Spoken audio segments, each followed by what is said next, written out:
kita hormati bersama Direktur RSUD Rembang, Bapak Dr. Agus, tadi juga beberapa dokter spesialis, karyawan dan semuanya.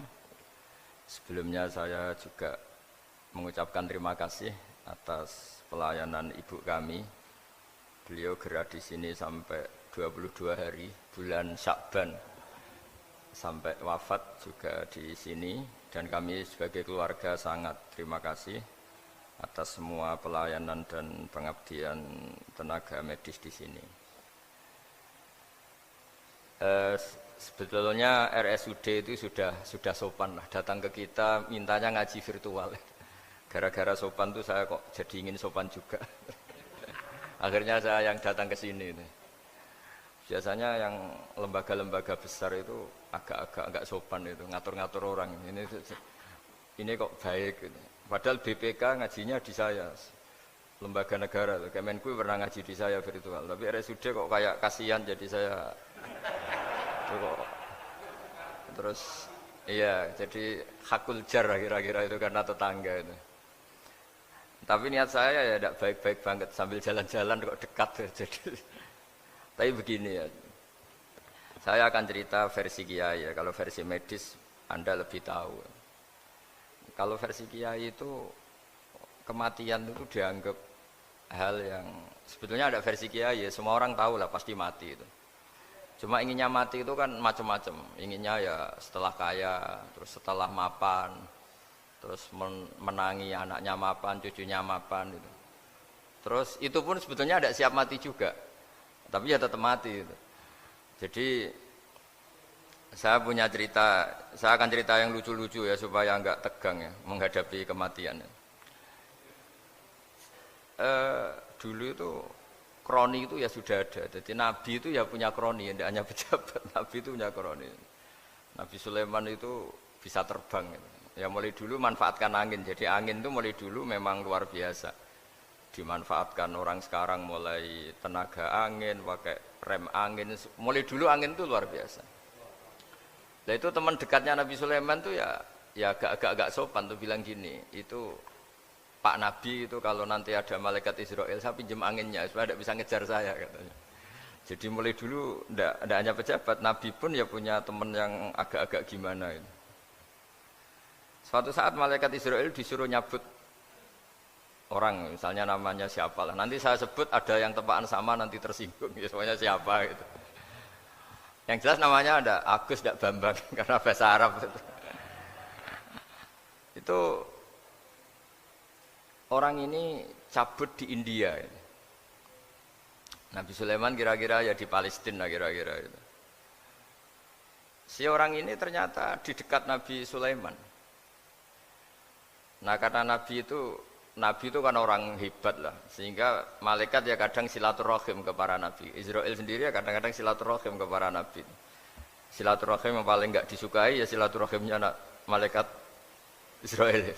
Datang ke Nabi Sulaiman, sebenarnya niatnya silaturahim. Ternyata ketemu orang itu, kaget malaikatnya. Waduh ini gimana ini? Kok saya disuruh nyabut di India, kok orangnya di Palestina? Nabi Sulaiman kira-kira di kawasan Palestina, di wilayah yang katanya Israel itu. Karena Palestina kita tahu kan, menurut pemerintahan Israel itu wilayah Israel, menurut Palestina pemerintahan apa? Palestina. Tapi Indonesia alhamdulillah sampai sekarang itu enggak mau atau tidak punya hubungan diplomatik dengan apa? Israel. Sehingga kita harus istilahkan Palestina untuk warga Indonesia. Kaget malaikat ini, katanya disuruh nyabut di India kok ada di sini. Nah si kroni ini, si orang yang itu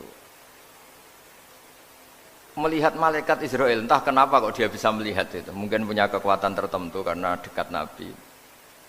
Kaget dia, malaikat melihat dia karena janggal ya, disuruh nyabut di India ke orangnya di Palestina. Si orang ini melihat malaikat juga takut, malaikat itu punya hawa yang luar biasa.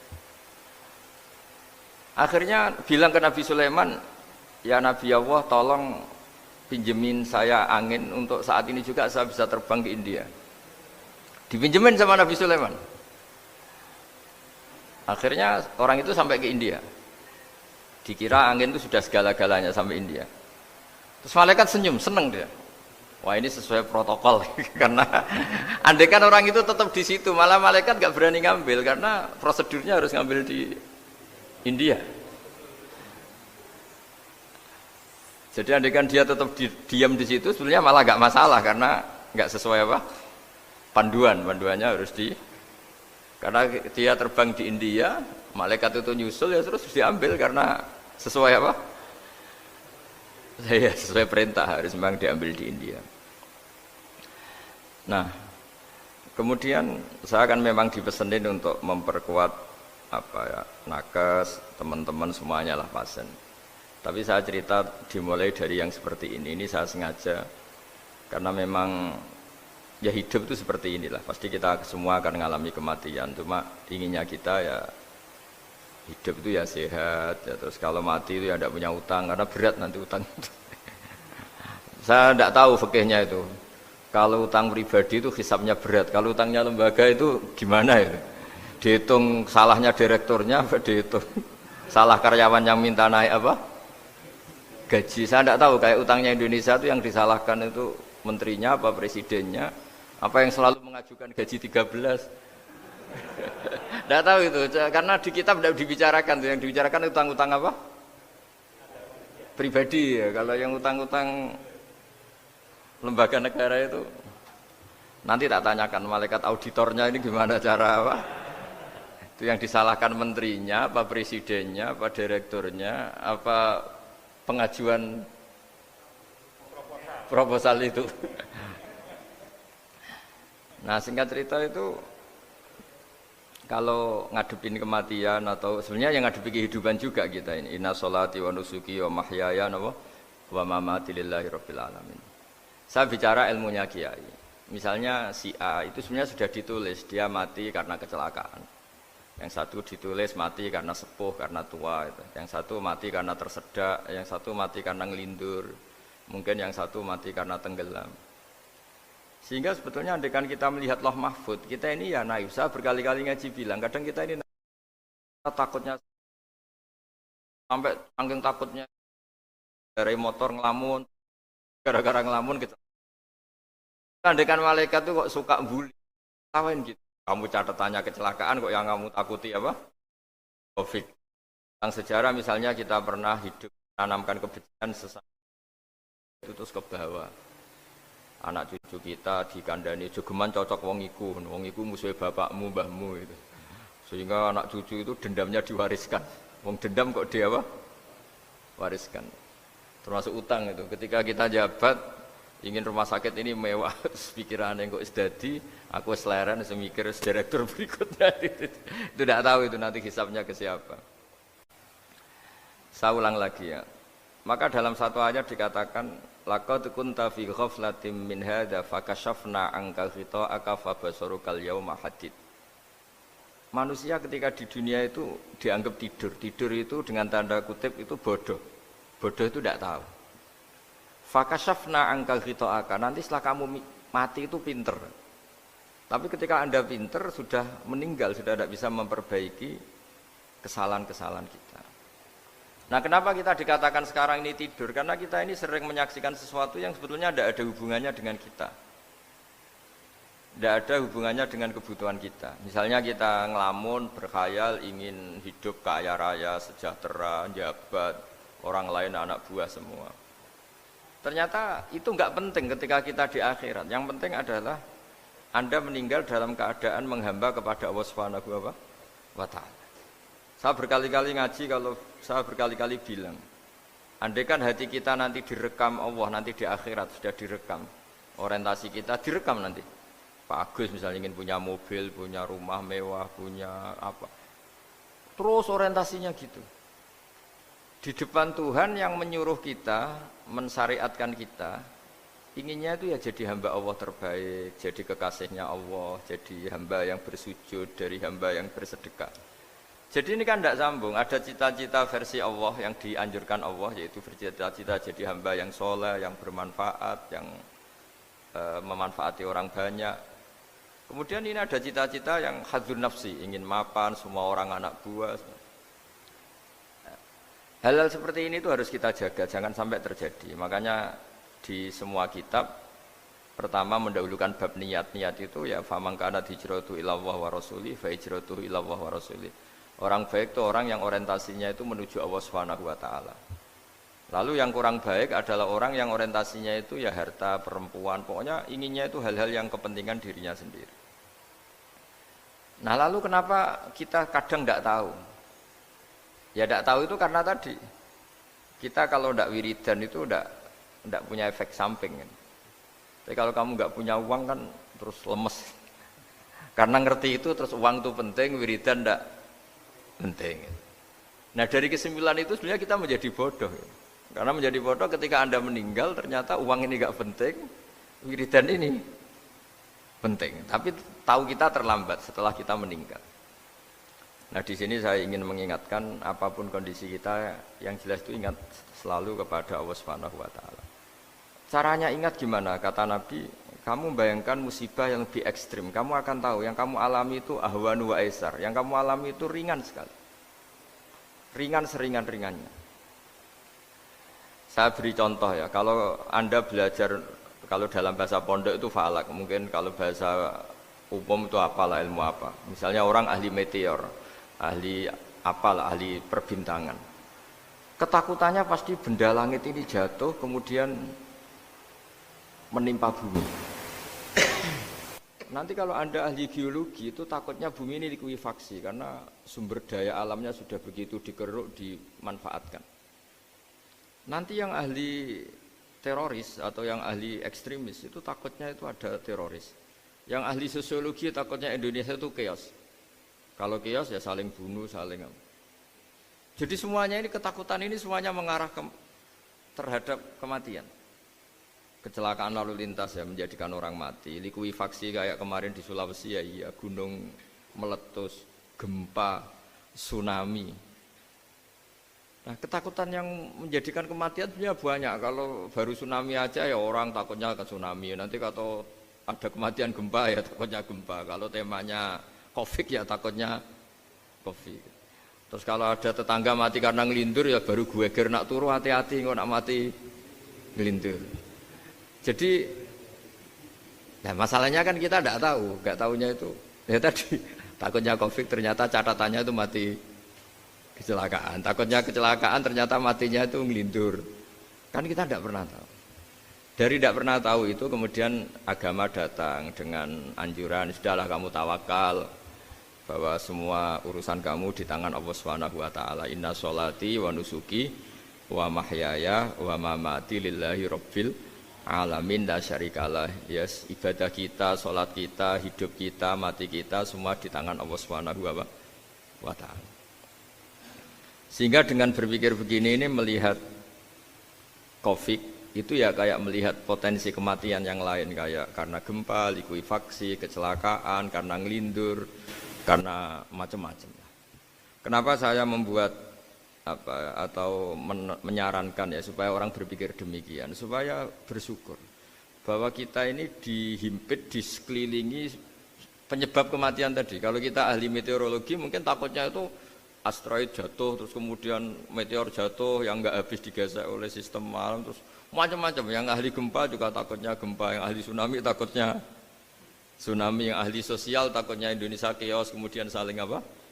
Bunuh, saling apa dan sebagainya dan sebagainya. Nah dengan keadaan seperti ini kita ini baik sekali. Bukan sekedar baik sekali. Kita tidak mengalami chaos sosial, kita tidak mengalami likuifaksi, kita tidak mengalami benturan benda langit di bumi kita. Karena itu sekali terjadi, bukan 1-2 lagi, tapi habis seluruh Indonesia, mungkin seluruh dunia. Nah di sini cara Allah membuat kita selalu bersyukur bahwa hal-hal itu tidak terjadi. Jadi ada sebuah ayat yang Allah selalu mengingatkan, a'amintum man fis sama ayyakhsifa bikumul ardo fa idza hiya tamur. Kamu mbok ya sekali-kali berpikir, bumi ini justru potensinya itu likuifaksi, potensinya itu hancur karena di bawah itu ada magma, ada minyak, ada macam-macam. Ini kan di bawah ini kan ngerongkong cara Jawa itu karena diambilin terus. Piro-piro diambil yaene ya ono masih bisa dipakai. Belum sistem bumi sendiri, wa fil ardi qita'um mutajawirat, bumi sendiri itu berupa lempengan-lempengan. Setiap saat itu potensinya geser, sekali geser ya jadi gempa itu.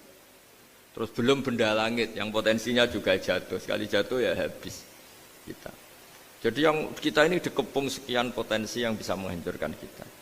Tapi nyatanya, mulai Nabi Adam sampai sekarang itu ada kehidupan, ada khayal. Sing Joko yang kepengen payu rabi, mungkin sing wis payu rabi ya mbah kepengen mbah roh. Macam-macam lah. Tapi yang jelas itu wong dikepung kematian kok ya khayalnya masih tinggi gitu. Lah enggak pernah ngayal ya orang yang utang ditagih itu, gak kober ngayal. Soalnya wedine tanggal kredit itu.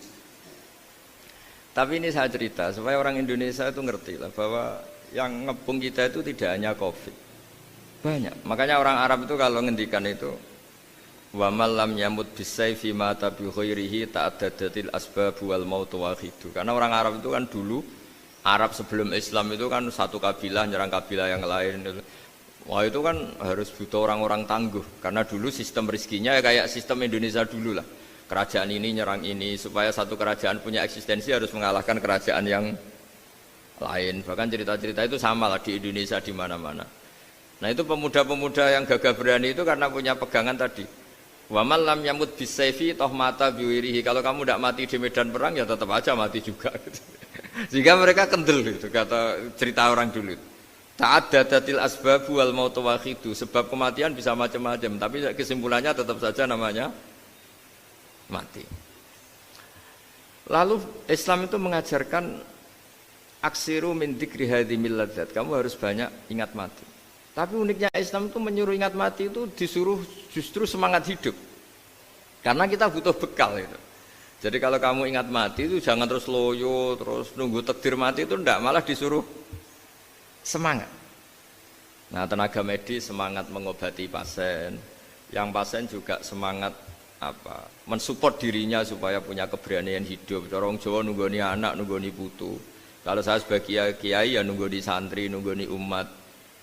Jadi ingat mati itu justru dengan cara mencintai hidup. Karena hidup ini adalah bekal kita untuk sanggup ketemu Allah Subhanahu wa taala. Kadang-kadang bekal itu mudah sekali. Ada orang nakal gara-gara minumin anjing yang baru haus, sama Allah dimaafkan. Ada orang yang pulang dari tempat kerjanya, ada duri di tengah jalan, disikirkan takut kena orang, diampuni Allah, akhirnya menjadi ahli apa? Surga. Ada orang yang kerja untuk orang tuanya, kemudian orang tuanya dicukupin menjadi ahli surga. Bahkan ada ahli surga itu ceritanya itu, tapi ini jangan dicoba. Ada orang sudah jelas niat, nyon sewu niat zina, sudah tinggal itu terus mikir dia, saat itu takut Allah gak jadi. Barokahnya gak jadi langsung dia jadi ahli surga. Sarannya gak jadi loh ya. Tapi ya gak usah dicoba. Itu kalau keterusan masalah. Jadi Islam itu menganjurkan ingat mati, tapi justru dengan cara mencintai kehidupan. Karena yang jadi referensi Allah nanti di akhirat adalah perilaku kita, amal kita zaman apa? Hidup. Jadi disuruh ingat mati, tapi justru dengan cara sangat mencintai apa? Kehidupan. Lalu yang dinamakan kehidupan itu apa? Ya kita-kita ini. Ada yang mengkhidmati agama, mengkhidmati orang sakit, mengkhidmati itu ya berbakti, membantu. Ada yang nata lalu lintas, ada yang nata keamanan kayak Pak Polisi, ada yang nata keuangan kayak Kemenku, macam-macam. Semuanya harus kita cintai, profesi-profesi yang oleh Islam dianjurkan untuk kita nekuni itu. Jadi saya mohon lewat cerita ini orang itu tidak fokus takut Covid. Kasihan Covid kan jadi tersangka pembunuh sini. Padahal di kampung-kampung orang lugu-lugu yang saking nggak ngertinya itu kalau dikasih sumbangan tuh katanya itu salam yang Covid matur nuwun. Itu ribet kalau orang lugu-lugu itu. Dikira Covid itu satu makhluk atau manusia yang apa? Nyumbang itu. Jadi saya mohon semohon-mohonnya, minta seminta-mintanya, sampean harus ngitung nikmat lah. Dengan sistem meteor seperti itu di langit tidak jatuh ke kita, sistem bumi yang sudah ngerongkong gini tidak likuifaksi, Terus di dunia ini banyak kimia, banyak racun. Itu kalau misalnya meledak kemudian dibawa angin, mungkin matinya lebih massal. Ternyata semua itu enggak terjadi. Artinya nikmat yang sekarang kita dapatkan, kita nikmati sekarang itu jauh lebih besar ketimbang ketakutan kita. Nah, ini Islam selalu menganjurkan fadzkuru ala Allah la'allakum tuflihun. Selalu ingat sisi-sisi nikmatnya Allah. Kamu jangan hanya sisi wah kita dikepung Covid, kita punya istri judes, punya anak enggak nurut, punya atasan sadis, punya anak buah enggak loyal. Kalau gitu terus ya kamu enggak berani hidup. Yang diingat masalah terus. Itu salah, hidup seperti itu salah menurut Islam. Yang Islam menganjurkan fadzkuru ala Allah, kamu ingat sisi-sisi nikmatnya Allah, bukan sisi-sisi kita hidup itu diuji.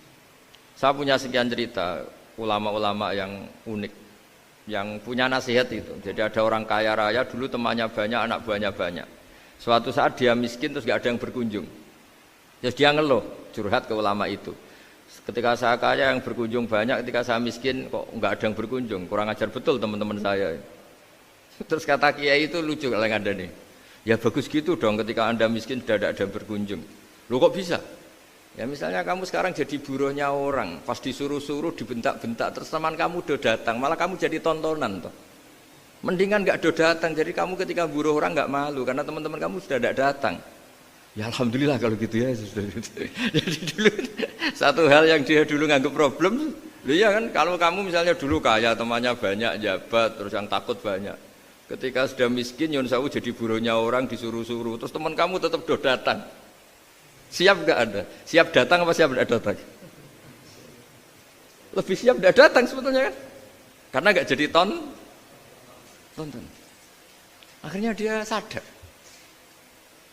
Ya gitu kalau dikeluhin istri saya ini judes, ya sering marahin gini-gini. Ya bagus dong marahin kamu. Kalau marahin tetangga malah masalah kan. Coba kamu punya istri kalau marahin orang lain pusing enggak? Mendingan marahin. Jadi pokoknya dilatih terus. Lama-lama dia bersyukur. Nah termasuk cara kita melihat kehidupan. Ada doa Rasulullah SAW yang luar biasa. Ya Allah, jadikan kehidupan ini sebagai penambahan saya untuk berbuat baik. Wal mauta rohatan li min kulli syarrin. Kalau engkau takdir mati, ya anggap mawon nih mati itu berakhirnya semua potensi keburukan saya. Orang itu kan potensinya dua, buruk betul atau potensi buruk. Mungkin sekarang kita ada korupsi, tapi saja suatu saat kita korupsi. Mungkin sekarang kita ada salah, suatu saat potensi salah. Dan mati itu mengakhiri itu semua. Makanya saya berkali-kali cerita kalau ngaji, kalau orang-orang alim NU itu kalau ada bajingan mati tetap dia seksa ini baik dia. Itu tetangganya enggak mau semua. Wong bajingan kok darani baik. Tapi kiainya ngotot, harus disaksikan kalau ini baik. Akhirnya mereka bilang ya baik-baik. Padahal di hati kiainya sudah tidak bisa garong lagi, tidak bajing lagi. Ya baiklah gitu. Jadi sehingga orang-orang soleh itu melihat hidup itu ya biasa, melihat mati itu biasa. Karena hidup adalah sarana kita menambah kebaikan dan mati adalah akhir dari segala keburukan kita atau potensi keburukan kita. Jadi Islam itu mengajarkan kita gimana menghadapi kehidupan, juga gimana menghadapi apa? Kematian. Jadi saya ulang lagi itu ajaran-ajaran Islam yang luar biasa. Jadi ij'alil hayata ziyadatan li fi kulli khairin wal mauta rohatan li min kulli syarrin. Jadi hidup menambah kebaikan, kalau kita mati anggap saja mengakhiri semua buruk kita kalau kita sedang buruk atau potensi keburukan kita. Saya cerita ringan tapi supaya diingat-ingat. Jadi kalau kita yang nekuni, saya tadi kan sudah bilang, kita kiai yang nekuni ilmu itu, ya tadi kita agak fokus bicara Covid. Inna Allaha yumsikus samawati wal ardo antazula wala in zalata in amsakahuma min ahadim min ba'dih. Kalau kamu ahli meteorologi kan melihat ini jatuh jumlahnya besarnya sekian. Ini kalau digesek oleh atmosfer paling masih sekian, kayak kemarin Januari kan hujan meteor yang sering kena Lampung kemarin. Terus di mana-mana mesti takut kamu itu. Kalau kamu ahli gempa takutnya itu ya pergeseran lempengan bumi. Kalau kamu ahli tsunami ya takutnya Tsunami. Kalau ahli sosiologi ya takutnya chaos sosial ya, sama kamu medis ya takutnya penyakit yang menular, penyakit seperti ini. Oke, kita sekarang fokus menghadapi Covid dan kita selalu berharap supaya Indonesia terbebas dari apa? Covid dan musibah-musibah yang lain. Ya tadi, apa gunanya terbebas dari Covid tapi chaos sosial? Kayak apa terus kita?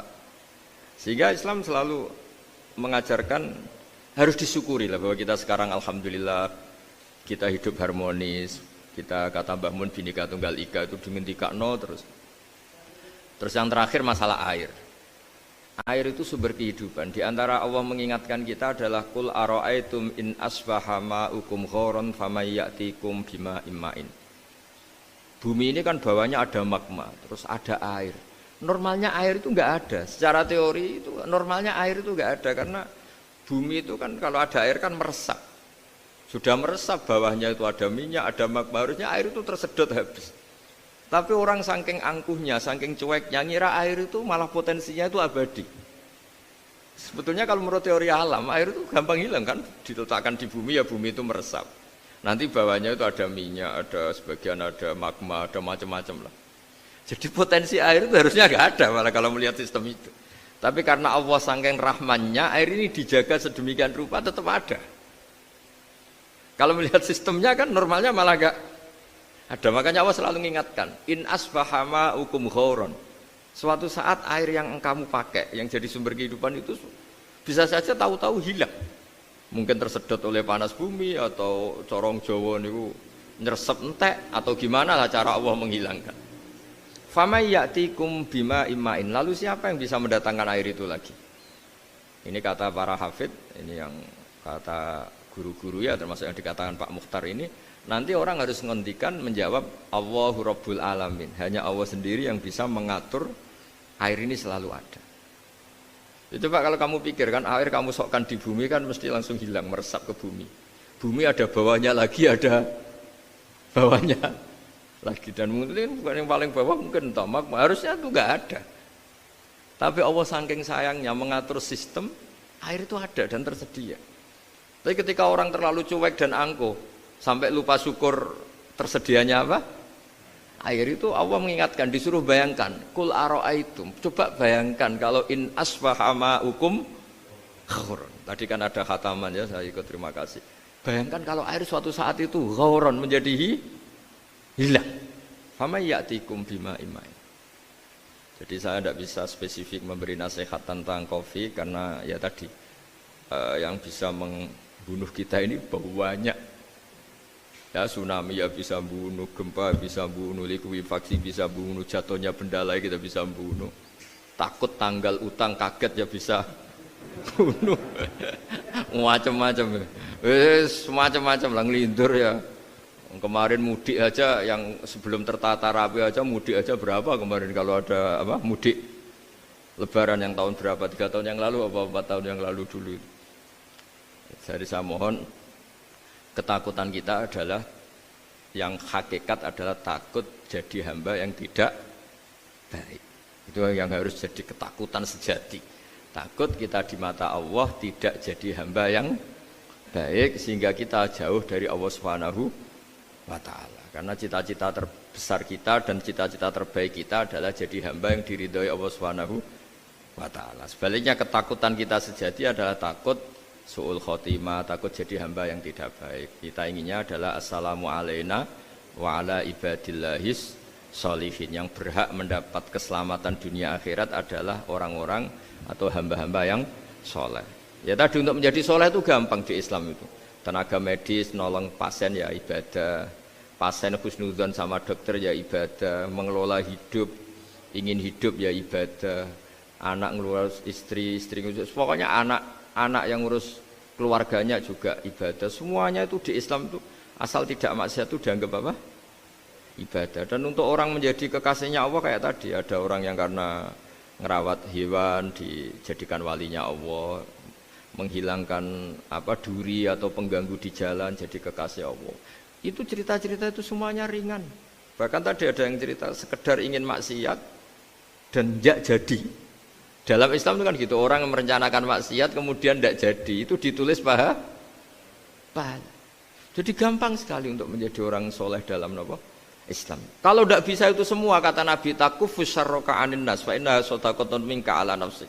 Kalau tidak bisa berbuat baik sama orang lain, yang penting tidak mengganggu orang lain. Terus kan enak turu ning omah ngelamun, bengak-bengok dhewe aja banter-banter tapi. Nak bengok-bengok banter-banter kan ganggu tangga. Itu asal tidak ganggu orang lain, takufus syarroka anin nas. Kamu jangan sampai efek buruk kamu berakibat pada orang lain. Itu juga fa innaha sadaqatun minka ala nafsik. Itu ya bagian dari sedekah kamu. Taruh saja misalnya kalau secara ilmu medis, misalnya kita ini kok dinyatakan positif COVID, secara ilmu medis nggak boleh ketemu orang lain, terus kamu diisolasi. Kamu niatin ketika diisolasi itu tidak menularkan bahaya kepada orang lain. Itu juga ibadah. Jadi ibadah itu gampang sekali, mudah sekali. Karena agama ini yuridu wa bikumul yusra wala yuridu bikumul usra. Agama ini mudah bukan sulit. Ya, mohon maaf tadi saya nggak bisa datang yang jam 11 karena saya tadi malam hormat di Jogja, acara 7 harinya Kiai Jatabek, tadi pagi baru datang. Tapi saya mohon pokoknya yang seneng ya, hidup itu yang seneng, diberi kesempatan hidup sampai sekarang itu yang seneng. Jangan karena teman kamu meninggal terus akan-akan ini teman saya meninggal, paling saya besok. Kok kamu tahu? Nyatanya besok hidup lagi.